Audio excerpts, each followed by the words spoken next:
So, the government and societies have been taking young children away from mothers at a very, very young age for a very long time. And they do it because it traumatizes the child, and it turns them into someone like these people you see in the news. The supremacist, the angry, hateful, hurt, bitter people, the non-functioning, the alcoholics, the mentally unwell. A lot of those people have had trauma happen to them at a very young age. I have here, these are little outfits I bought for my son. They're size 2. I thought when I bought him, he was almost 3, I thought, well, he's so skinny now, they might fit him. I haven't even seen him since I bought these. And this has been ongoing for 2 years, but I will say the first time they took him, he was 9 months old. And that's where I left off in my story before.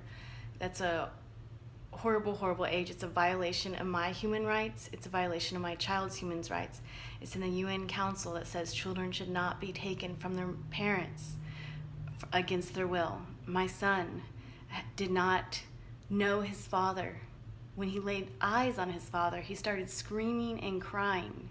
He knew me. He loved me. When he saw me,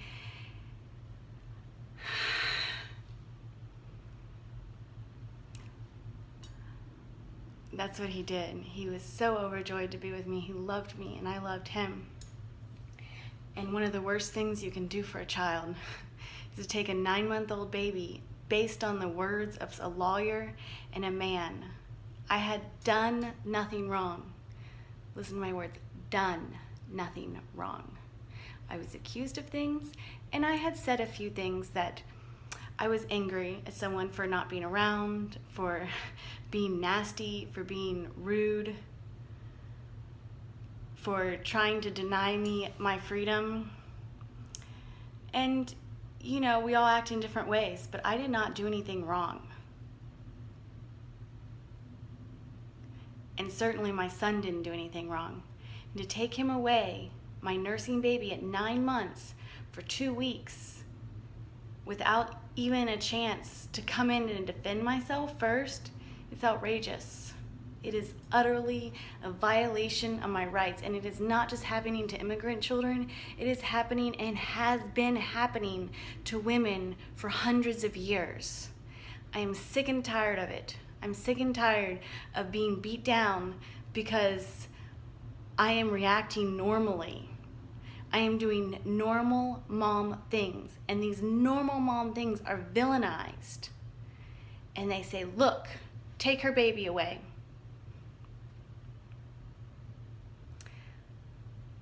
Not a few months later, after I got him back the first time, after facing months and months and months more of legal abuse, gaslighting, a guardian ad litem who says, oh, I'm so concerned about the mother's behavior because, no baby drinks that much milk. Listen, you crazy, uneducated woman, you don't even have a master's degree, a degree in social work. Who are you to come in my house, take my money, and tell me that my baby doesn't drink 32 ounces of milk a day? I think I know how much milk my baby drinks. And let's just entertain the thought that didn't happen, that was not true, that I was saying he needed a gallon of milk when he only drank a pint. So what? It is no reason to traumatize a child. See, what they do is they obfuscate what's going on. They put up this shield, this veil of non-reality. And then they say, oh, I'm so concerned about her. Oh, I'm so concerned. You're like, for what? For saying don't use these diapers because it gives them a diapers rash? Seriously? Do you listen to yourself? Do you hear yourself? These are what these are things that experts are saying in the courts to take away a child when they have come to the house. Short of me being a drug addict and setting my baby on fire and doing things that are criminally negligent so I should go to jail, there is no reason to take my baby out of my home. None. Absolutely none. And they should be on the other side. They should say that babies shouldn't be separated from their mothers for any reason at all. And I don't care how she screwed up or what she did. If she needs rehab, put her in rehab. But if she says, oh, the dad has to take pictures of the baby's bottom because he's so scared of accusations, what?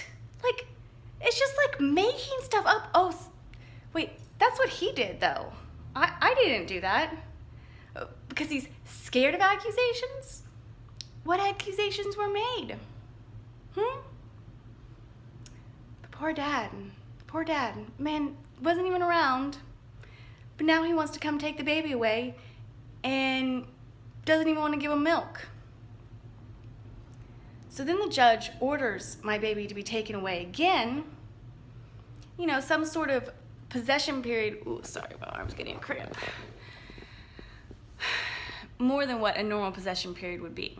Something like, okay, so he's only been with me for about 9 months while he was in my belly, and then for the next year after that. And you're gonna now say that the dad gets 2 nights in a row, the full weekends, and the full every other weekend and 2 nights in a row. I counted up. It was like something like he got 5 days a week and I got 2 every week. Absolutely absurd. Who takes a nursing? No time is going to start instantly in 5 days. No time to step up a nursing baby. And you know what? I knew this was going to happen. I knew, because I have a very strong sense of intuition, and women, we need to learn to listen to our intuition, because it is wiser and stronger and more powerful than anything you will know. I wish I listened to mine more. I tried to listen to mine, but sometimes the thing about intuition is, you know, something bad is going to happen. You know, a person is really bad, and it can be so great even when you're around that person. You might start feeling panicky. You might start, I don't know if it was intuition or just knowing that someone was scary or dealing with the trauma from having your baby taken away and facing all kinds of other abusive situations.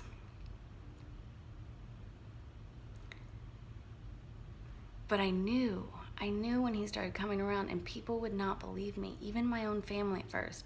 Now, after 2 years, finally, they've been like, yes, we get it. We understand what you're talking about 2 years ago. But some people are so charming. So charming, they can put on a facade of non-reality. They can put on this thing that's not really real, and they present that to the world. This comes about because children are not nurtured appropriately. Even putting little children in daycare and moms going right back to work, I understand how it's necessary sometimes financially, but the problem is not the moms putting the children in daycare and going back to work. The problem is that our society doesn't allow for work conditions where a mother can keep her baby with her. And that's what needs to change. But besides that, that's a whole different problem. Taking young children from a mother, traumatizing a child at a really young age, is what causes this exact behavior that I'm dealing with.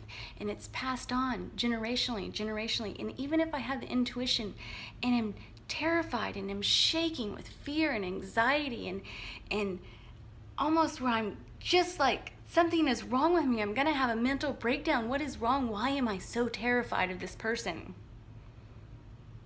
And this is why, because then they surprise you and go get custody of your baby, and you're like, how does that even happen?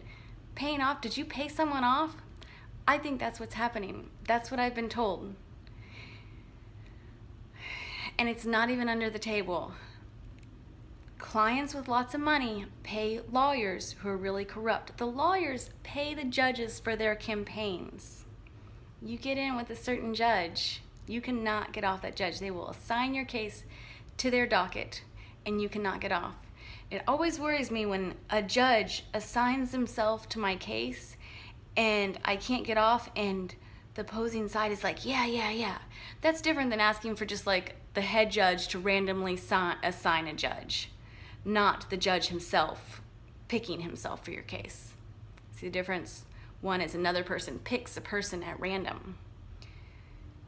And the other is one person says, oh, I'm going to take your case. I've decided because some reason that I am going to have that case. Violation of human rights, violation of children's rights. It has been happening. It keeps happening. And the courts are doing it. And if you fight back, they will throw you in jail. Coming up next is a story about how I rebelled and I got thrown in jail.